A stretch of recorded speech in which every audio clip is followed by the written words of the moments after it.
Hi, I'm Jolie Reed. And last Christmas Eve, my brother blocked the doorway. No place for losers, he said. His voice didn't shake. Mine didn't either. Behind him, the tree glowed warm and perfect. My mother clutched her wine. My father stared at the floor. Nobody moved. Nobody defended me.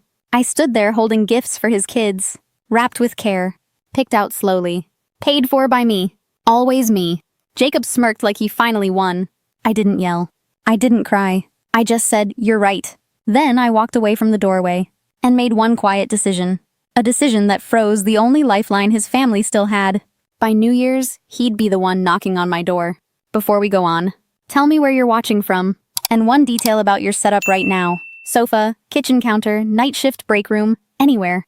Your stories keep echoes of life alive. I used to love Christmas.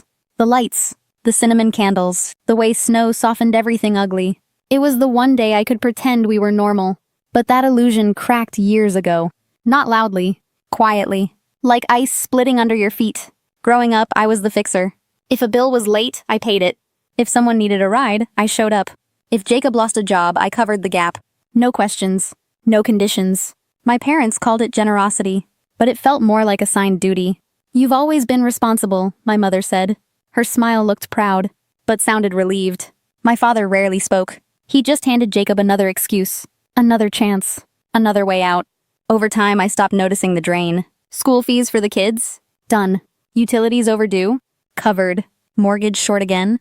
I wired the difference. Back then, I told myself it was kindness. Maybe guilt. Maybe hope. Maybe I just wanted a place at their table. Any table. But the truth was simpler. Helping them kept me useful. Useful kept me tolerated. And tolerated felt close enough to loved. In my family, generosity is a leash. They pull. You obey. And they call it devotion. This year, I tried to change the pattern. I baked cookies. Bought thoughtful gifts. Took days off work. I imagined warmth. Laughter. Maybe even forgiveness. Instead, I got a door slammed in my face. And a brother calling me a loser while the others watched.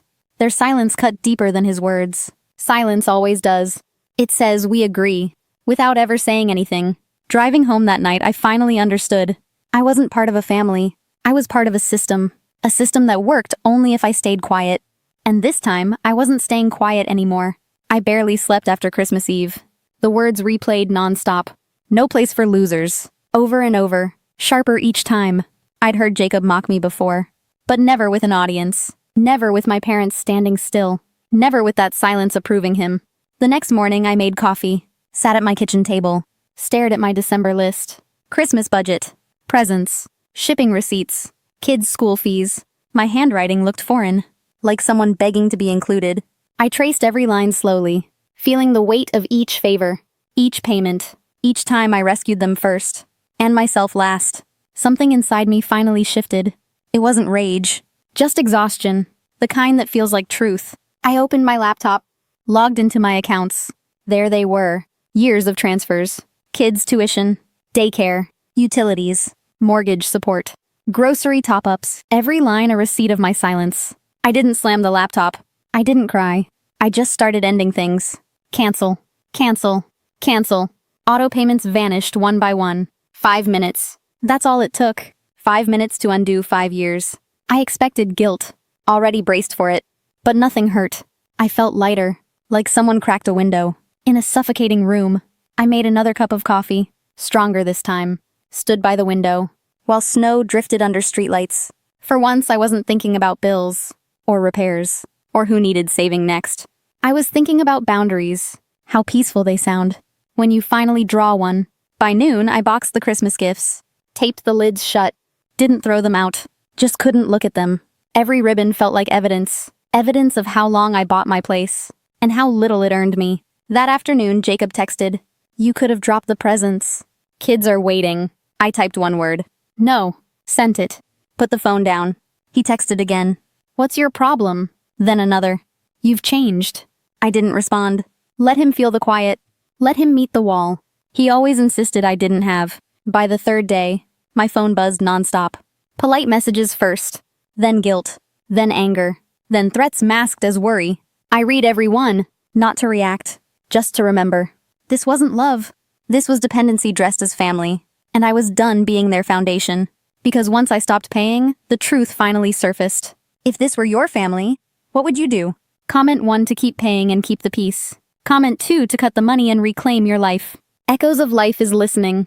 Jacob lasted 3 days before switching to real panic.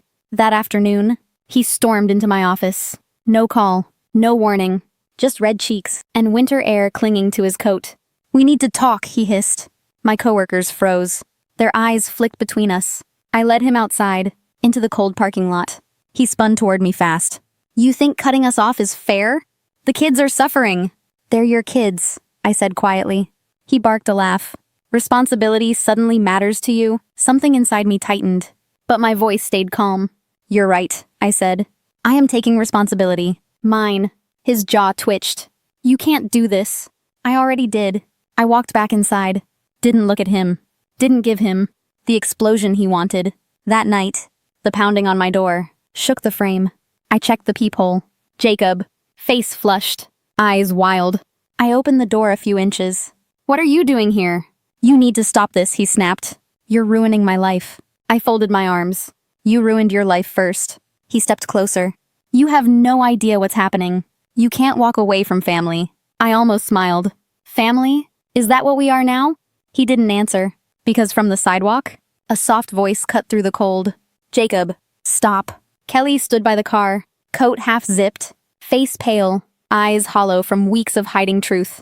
"Go home," he barked. She didn't move. "No," she said softly. "We're done." His head snapped toward her. "What are you talking about?" She held a folder in her hand. Thick, heavy, familiar. "I met with someone today," she said. "A lawyer." Color drained from Jacob's face. "You what?" Kelly stepped closer. Calm, shaking, determined. "I know everything," she whispered. "The gambling, the lies, the hidden account." She lifted the folder. "I saw your statements. Every transfer Jolie sent. Every withdrawal you hid. You spent the kids' money at casinos." Jacob spun toward me. "You told her?" I shook my head. Didn't need to. Kelly held up copied documents. "I gave these to the lawyer." "It's over, Jacob." He lunged forward once. Instinct. Desperation. But I stepped between them. "Don't," I said. My voice stayed low, but it carried enough weight to stop him cold. He stared at me, breathing hard. "You think you're better than me?" "No," I said. "Just finally free." Silence stretched. Cold. Wide. Final. Then he turned, shoved his hands into his coat, and stormed off into the darkness. Kelly trembled. "I should have said something sooner," she whispered. "That night, when they called you a loser, you were surviving," I said. "I get it." She nodded, crying quietly. "I'm done choosing him over truth." Inside, I poured her warm tea. Cinnamon filled the room. She sank into the couch, like someone exhaling years. And for once, helping didn't feel like losing. Because that night, his power didn't break me. It broke itself. The next morning, Kelly was still asleep on my couch. The room felt warmer than any holiday I'd spent with family. Around noon, my phone buzzed with a call from an unfamiliar number. "This is Mark Dawson," a calm voice said. "Kelly's lawyer." My chest tightened. "Is she okay?" "She's fine," he said. "But there's something you need to see." I met him that afternoon, in a small office downtown. Big windows, quiet hallways, no emotion in the air. Mark slid a folder across the desk. A different folder, thicker, organized, precise. Inside were statements, withdrawals, casino charges, hotel receipts, years of spending I didn't know I funded. My money built Jacob's second life, not a family life, not a stable home, a habit. "Kelly's filing for separation," Mark said gently. "She wanted you informed, in case he contacts you again." I closed the folder slowly. Everything inside smelled like long-term betrayal. Not loud betrayal, just steady erosion, the kind that changes people, cell by cell. "I'll handle it," I said. That evening, my phone rang again. "Jacob." "Of course." I picked up. He didn't even breathe first. "You ruined my family," he shouted. "She's leaving because of you." "No," I said quietly. "She's leaving because of you." He swore under his breath. "You think you're righteous now?" "I think I'm done," I said. "And that's enough." Before he could explode, I added one more line. "Stop or sink, Jacob." Then I hung up. He called again. I didn't answer. Then again. Still nothing. By the fifth call, I blocked his number. Silence returned. Like a clean room. The next week, Kelly packed the kids and moved north. New state. New school. New air. She sent me a photo of the boys building a snowman. Their boots uneven. Their smiles real. Under it, she wrote, "Thank you for everything." I stared at that photo a long time. Helping always drained me before. This time felt different. This time felt earned. Jacob stopped calling. Stopped texting. Stopped pretending. But news traveled. He'd lost his job. Missed mortgage payments. Moved in with a friend. Who eventually kicked him out. Someone told me. He kept saying, "I abandoned him." Another said, he blamed Kelly. Another said, he blamed fate. Everyone but himself. But I didn't celebrate. Didn't gloat. Didn't watch the collapse. I just closed another old account. Filed the last statement away. And whispered something soft. Into the quiet room. Maybe I wasn't cold. Maybe I was finally warm. On my own terms. Because when the truth walked, it didn't need me to hold its hand. And the more his world collapsed, the less I needed to look back. February came quietly. Soft skies. Gray mornings. Streets finally honest again.